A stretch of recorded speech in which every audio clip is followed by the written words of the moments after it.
Welcome to Cricket World TV. Time for another Cricket World Cup hotspot with me, John Pennington, in England, and Chetan Narula, who's safely arrived in Sydney. Hello, Chetan. Hello, John, and welcome once again to our viewers. Yeah, it's Sydney, and it's time for the quarterfinals, the business end of 2015 ODI World Cup. Absolutely. 7 games to go. We've had a hiatus of a couple of days of no cricket. We're all anxiously waiting for the action to get underway. But Chetan, let's just, before we look ahead to those quarterfinals, just quickly look back on the final few group games.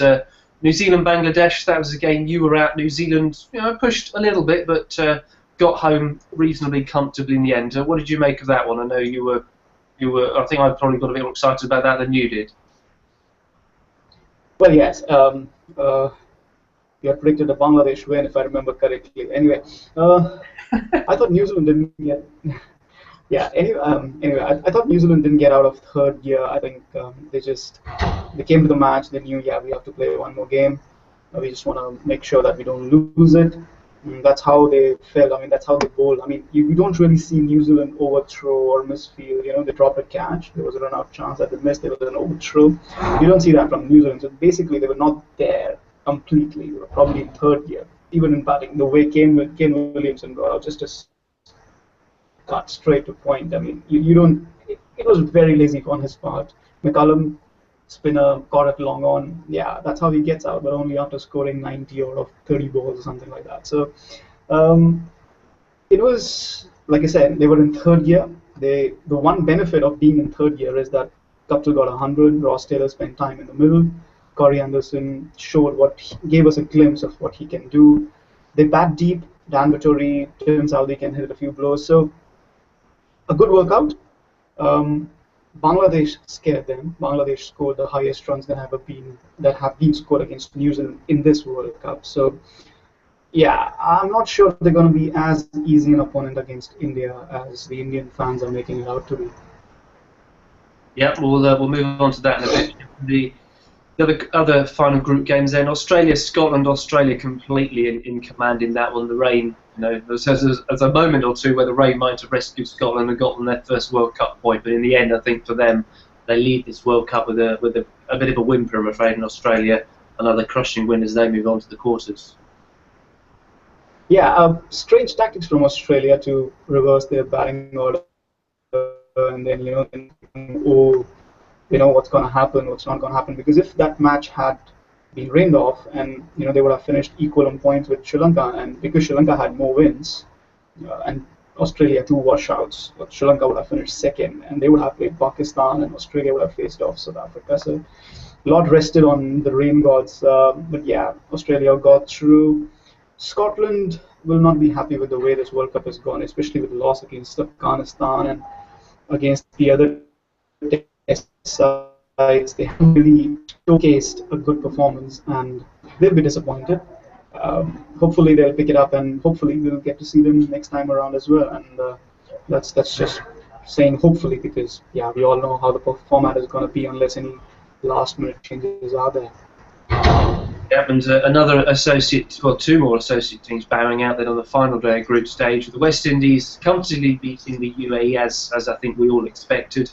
And then Ireland not really getting close to Pakistan in the end. For me, they just lack that firepower from a really quick bowler or two, and Pakistan will be very pleased with the way I think they came into that under some pressure, and that they delivered a decent win. Well, yes, it was a last day winners take all sort of a thing. West Indies, they were always going to be in the driver's seat playing against the UAE. Had they been playing a tougher team, things would have been interesting. Ireland have been carried throughout this tournament on the back of their batting, and Pakistan's bowling has just come back to form. As we talked, they've lost Mohammad Irfan due to a pelvic injury, I think. I'm not sure, but yeah, he's out of the World Cup, which is a big blow. Having said that, Ireland's bowling was never going to carry them, and Pakistan's batting has, as inconsistent as they might be, they showed why. Ireland probably had a chance if they had probably chased in that game, but that's how the roll of the dice is sometimes. So things went in the West Indies' favor, and they really need to make sure that, having gotten a bit of luck despite a loss to Ireland. I mean, it reminds me of the '96 World Cup when they lost to Kenya and still made the quarterfinals because of the same format. And they had a moment of brilliance. They rolled over South Africa in the quarterfinals. They were running very, very close with Australia in the semi-finals, and they just lost because of the brilliance of Shane Warne, if I remember correctly. So, yeah, West Indies need to gain some inspiration. They have some players who can do that, and they're up against a very, very good side in the quarterfinals. So it'll be interesting how that pans out. Certainly will. But first of all, we've got South Africa taking on Sri Lanka. These two have had some interesting World Cup history. Remember the Duckworth-Lewis tie back in 2003 when the sheets weren't read correctly. Interestingly, I was looking at the odds for this one session over here, and South Africa are the favourites, yet the stat that I think everybody's probably sick of hearing now is they've never won a World Cup knockout match. But I fancy Sri Lanka for this one. I think they've just been getting steadily and steadily better as the tournament goes on. Obviously, Kumar Sangakkara in the form of his life, injured players beginning to come back into the side, and Herith might well be fit to play. I would go with Sri Lanka for this one, but interested to hear your views. You're obviously a lot closer to the action than I am. Well, we'll come to the prediction a little later, but with South Africa, you're right. Everybody's sick and tired. They came to Australia in November and performed very well. They blanked West Indies. They've beaten India. They just don't look like a winning side at the moment. They look confused. AB de Villiers coming out in the press conference today and saying, "We will not choke," which tells you everything about their mindset. Basically, they are ready to choke. Basically, in the knockout stage, just they're thinking about it. Basically, that's what you don't need. Having said that, Sri Lanka's bowling has a bit of a ifs around it because of the injuries they've had. If they can get over it, I'm hearing that Rangana Herith is going to play, and Sydney is a slowish track. They'll probably like it here. Sri Lanka, they have a good record in Sydney as well. They have a good support, a lot of Sri Lankans around. Having said that, if South Africa bat first and AB de Villiers gets going, Hashim Amla gets going first of all, and AB de Villiers gets going, they post 350. You never know. But I think this is one of the toughest matches in this knockout stage, in the quarterfinal stage. I think all of the other front runners, you have India, Bangladesh, they're not equally matched. I'm not going to say easy game, not equally matched. Australia, Pakistan on current form, not equally matched. West Indies, New Zealand on current form, not equally matched. Both these teams, Sri Lanka were not favourites for anybody before the tournament. South Africa were favourites for one of the favourites. And look at them right now. Sri Lanka have gone up, and South Africa have just come down about a little bit. So it's just hanging in balance. For South Africa, their bowling hasn't fired so far. I mean, they had two tough matches, India and Pakistan. They didn't really impress. That's the thing. South Africa have bowled out oppositions 5 times, as many as New Zealand have. Once more than Australia, one less than India. Yet nobody's talking about them. In a tournament where Mitchell Starc, Trent Boult, Tim Southee, Mohammad Shami, Mohit Sharma, Shapur Zadran from Afghanistan. You are not talking about Dale Steyn, Mone Morkel, Verlin Philander. There's something wrong over there. And so it's about this, and it's about this, and it's about this for South Africa. If they can just come tomorrow, not think about choking, just perform for once, just perform, might happen. Having said that, I think it's going to be South Africa tomorrow. I think Sri Lanka, Kumar Sangakkara is due for a failure. 400s, law of averages catches up with the best of them. The bowling's a bit, like I said, there is a big if about their bowling. So you take out Lasith Malinga, Herith, I'm not sure how fit he is. So I'm going to go with South Africa. I think I would want them to overcome. I want to go with South Africa.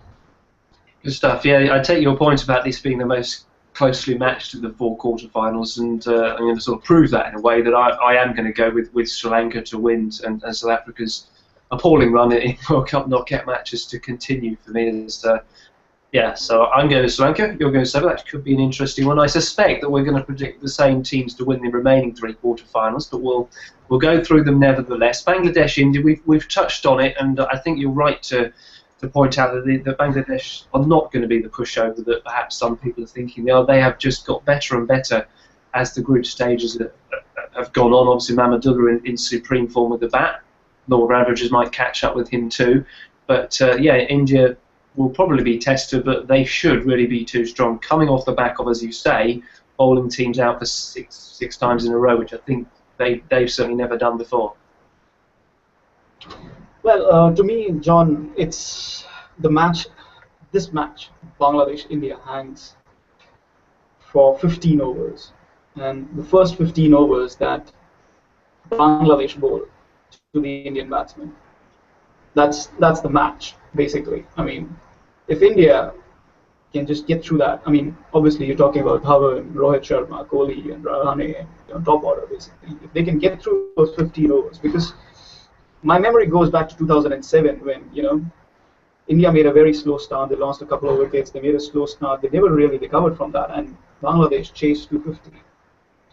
It's going to be a little bit similar. I mean, if India bat first, of course, or even if India are chasing, you never know. I mean, what I'm trying to say here is, if in 15 overs, if India are 60 for 3 or 70 for 3 or 100 for 3 in 20 overs, India only has 6 frontline batsmen.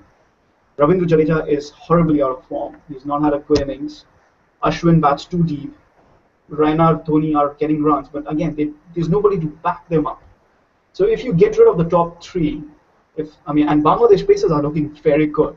They bowled out England all on their own on Adelaide, on the Adelaide pitch, which is a slow bowler's pitch, and they have been very, very impressive. Rubal Hussain, Mortaza, Taskin Ahmed. So Shakibul Hasan is always there and thereabouts. So those 15 overs the Bangladesh pacers bowl against the Indian top order, that holds the key for me in this particular match. Anything can happen in those 15 overs, and yeah, like I said, those 15 overs decided by that match is going to be decided by those 15 overs, and yeah, but I still think India have enough quality to get over Pakistan, get over Bangladesh.